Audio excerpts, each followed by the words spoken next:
نحمده ونصلي على رسوله الكريم اما بعد فاعوذ بالله من الشيطان الرجيم بسم الله الرحمن الرحيم وعاشروهن بالمعروف صدقت يا رب العالمين قال النبي صلى الله عليه وسلم استوصوا بالنساء خيرا او كما قال عليه الصلاة والسلام۔ معزز سامعین کرام، آج ہم آپ کے سامنے عورتوں کے حقوق پر بات کریں گے کہ عورتوں کو اسلام نے کیا کیا حق دیے ہیں۔ اسلام ایک ایسا مذہب ہے جس کے اندر مٹھاس ہی مٹھاس ہے۔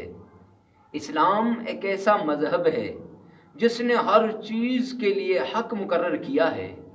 اسلام ایک ایسا مذہب ہے جس نے عورت کو اس کے حقوق دلائے، مرد کو اس کے حقوق دلائے، بچے کو اس کے حقوق دلائے اور بڑوں کو اس کے حقوق دلائے۔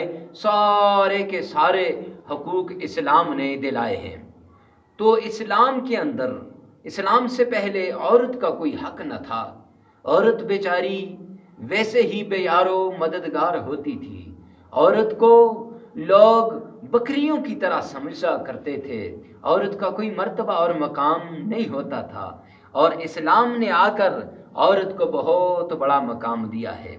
آقا کائنات نے فرمایا استوصوا بالنساء خیرا، کہ عورتوں کے ساتھ اچھا معاملہ کرو۔ کیوں؟ فرمایا کہ یہ تمہاری، اگر عورت کی 4 کیٹیگریاں ہیں کہ کہیں ماں ہے، کہیں بہن ہے، کہیں بیوی ہے اور کہیں بیٹی ہے، تو اگر ماں کی شکل میں ہے تو فرمایا کہ عورت یہ وہ عورت ہے جس کے پاؤں تلے جنت ہے، اور اس کی خدمت کرنے سے میرا رب راضی ہوتا ہے۔ عورت کو وہ مقام دیا کہ اگر وہ ماں کی شکل میں ہے تو فرمایا کہ جنت کے دروازوں میں سے ایک دروازہ یہ ہے کہ اگر جس نے ماں کی خدمت کر لی، فرمایا وہ جنت میں داخل ہو جائے گا، آقا کائنات نے فرمایا۔ اور پھر اگر وہ بیوی کی شکل میں ہے تو میرے پیارے حبیب نے فرمایا الا کلکم راعٍ، حدیث پاک ہے کہ تم میں سے ہر ایک ذمہ دار ہے۔ اس حدیث پاک کے اندر آگے فرمایا وَكُلُّكُمْ مَسْعُولٌ عَنْ رَعِيَّتِهِ، کہ تم میں سے ہر ایک اس کی ذمہ داری کے بارے میں پوچھا جائے گا۔ اور پھر آگے چل کے اللہ کے حبیب نے فرمایا کہ وَالْمَرْأَةُ رَاعِيَةٌ عَلَى بَيْتِ زَوْجِهَا وَوَلَدِهِ، کہ فرمایا کہ عورت اپنے خاوند کے گھر کی ذمہ دار ہے۔ عورت کو خاوند کے گھر کا ذمہ دار ٹھہرایا گیا ہے، اور عورت کو اس کی اولاد کا نگہبان ٹھہرایا گیا ہے۔ یوں ہی تو نہیں فرمایا کہ عورت جو بیوی کی شکل میں ہو تو اب اس بیوی یہ جب ماں بنے گی تو اس کی گود بچے کے لیے پہلی درسگاہ ہوگی۔ اگر ایک عورت پڑ گئی، فرمایا پورے کا پورا معاشرہ پڑ جائے گا۔ اگر ایک عورت جاہل رہی تو فرمایا کہ پورے کا پورا معاشرہ وہ جاہل رہے گا۔ کتنا بڑا مقام اللہ نے اس عورت کو دیا ہے۔ لیکن ہمارے معاشرے میں کیا؟ عورتوں پہ ظلم کیا جاتا ہے، عورتوں کو مارنا یہ بہادری سمجھا جاتا ہے۔ ہمارے معاشرے میں عورت کو ستانا یہ بہادری سمجھا جاتا ہے کہ بہت بڑا بہادر ہے وہ آدمی جو اپنی بیوی کو مارتا ہے۔ میرے حبیب نے فرمایا کہ اپنی بیویوں کو نہ مارا کرو۔ حضرت ابو ہریرہ رضی اللہ تعالیٰ عنہ روایت کرتے ہیں، اور ترمذی شریف کی روایت ہے اکمل المؤمنین ایمانا احسنہم خلقا، کہ تم میں سے بہترین مومن وہ ہے کہ جس کا ایمان اور جس کے اخلاق وہ اچھا ہوں ایمان کے اعتبار سے۔ آگے فرمایا کہ تمہاری عورتیں یہ تمہارے لیے بہترین ذریعہ ہیں کہ یہ جس سے اگر تم عورت کو مارو گے تو ایک وصف جو تمہیں پسند نہیں ہے، جس کی وجہ سے تم اپنی بیوی کو مار رہے ہو، تو ذرا اس کے دوسرے وصف کو دیکھو، دوسری چیز کو دیکھو، دوسری صفت کو دیکھو کہ وہاں یہی عورت تمہیں اچھی لگے گی۔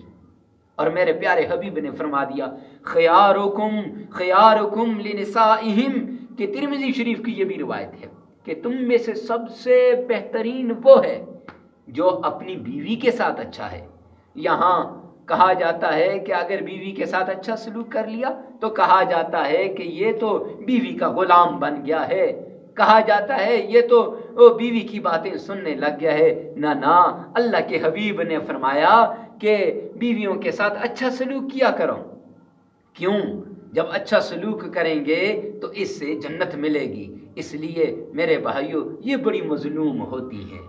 ہاں، یہ جو تیرے پاس بیوی بن کے آئی ہے، یہ کسی کا لخت جگر ہے، یہ کسی کی نور نظر ہے، یہ کسی کے دل کا ٹکڑا ہے۔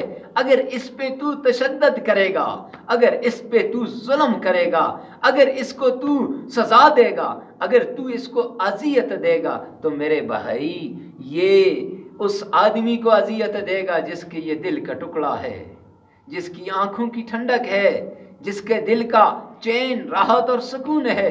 یہ اس کے دل سے جا کے پوچھ پھر اس پہ کیا گزرتی ہے۔ راتوں کو وہ روتا ہے اور اس کی ماں، اس کو چین، راحت اور سکون نہیں آتا۔ کیوں؟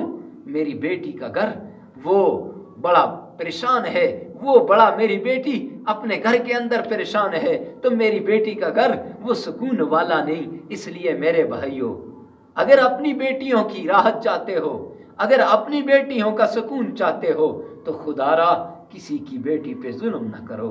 میرے پیارے پیغمبر نے فرمایا، بہترین آدمی، خیارکم، بہترین آدمی تم میں سے وہ ہے جو عورتوں کے ساتھ بہتر ہے۔ اس لیے ان بیچاری عورتوں کے ساتھ ظلم نہ کرو، بلکہ ان کے ساتھ اچھا سلوک کرو۔